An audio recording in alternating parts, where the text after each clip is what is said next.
Triple threat. It's basically what it is. You have three options when you're in that stance. You can either shoot the basketball, you can pass the basketball, or you can drive the basketball.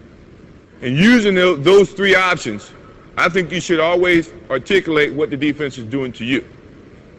And three moves that I try to utilize, and you've seen me use in the years that I played, and I think are very valuable to me, is to attack the defense based on his stance. If I'm attacking, I'm going to use a jab step. And a jab step is a quick step to get the defense to react. And if the defense does not react, then you have a lot of other options that you can go about that. So jab step with your right foot, defense does not react, you go past and putting the ball here so that the defense cannot get to it. Now the second move of that triple threat situation is called a crossover. And the crossover is strictly just a change of direction. And let me show you exactly the way it should be done. In protecting the basketball, you're jabbing with your right foot, and the defense sometimes react that way, and you want to change your direction. This is what most of the people do that's going to get called for traveling. In jabbing with this right foot, they get so quick, they go this way by moving their left foot, which is your pivot foot. That is traveling in any league. So the correct way to do it is when you jab, now you're going to pick up the same foot that you jabbed with and change directions. And in putting the ball down, good defensive players, if you put the ball out here, have long enough arms, Scottie Pippen for one, can slap it. Your momentum is going this way and the ball is going that way. Good way to correct that is when you jab, now you change. If you put the ball here, you got protection from your right leg. Your hands should be here protecting the basketball anyway. So now the only way the defense can get to that ball is to go through your arms, go through your legs. 9 times out of 10, it's going to be a foul. That's 9 times out of 10 because I could get away with it. But I don't play anymore, so you don't have to worry about that. So, jab step, change the direction this way, putting the ball inside your legs. Now, the good thing about an offensive player is you got to be able to go both ways. If you go one way, now you're limiting your options. The defense is going to read that, and then they become more, I guess, have the advantage to try to limit your options. As an offensive player, you never want to limit your options. So, when you're working on that move to do it this way, also do it that way. So now you can have two options. If my man is taking a defensive stance, the thing that I'm looking at right now is he's playing parallel. So now he's playing me to go either way, which is good. Which it also, to me, means all I have to do is give him a nice little fake this way. He's going to think and feel that that's the way I'm going. My change of direction is a little bit better to use when you see a guy with the parallel stance.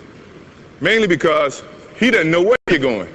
So now you have so many options, you just try to use as many options as you can. Now if he had his right foot forward, that to me is saying, now he wants you to go this way. The last thing I want to do is go where the defense wants me to go. I want to go opposite. So this is when now he takes his step that way. To change of direction means he's got to pick up this foot and open, then slide to keep up to you as an offensive player. That takes more time than you taking that crossover and driving to the hole. So you have the advantage in that sense. Now, if he has his other foot up, this is what I was telling you about being able to go both ways. Now you can do the same thing and attack it this way.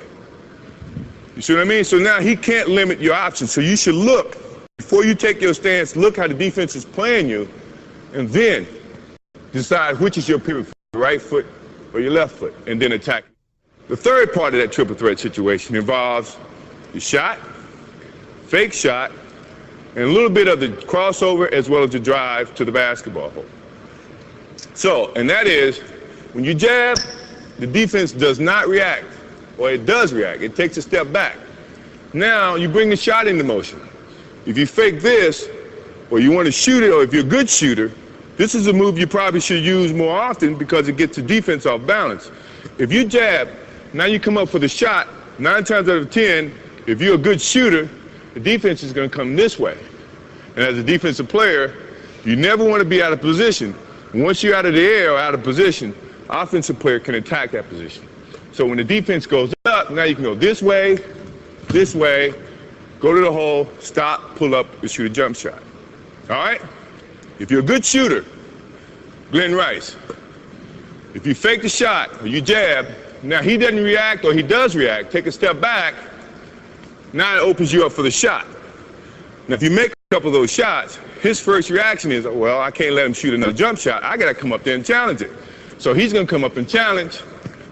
Now I'm going past him because he's out of his defensive stance.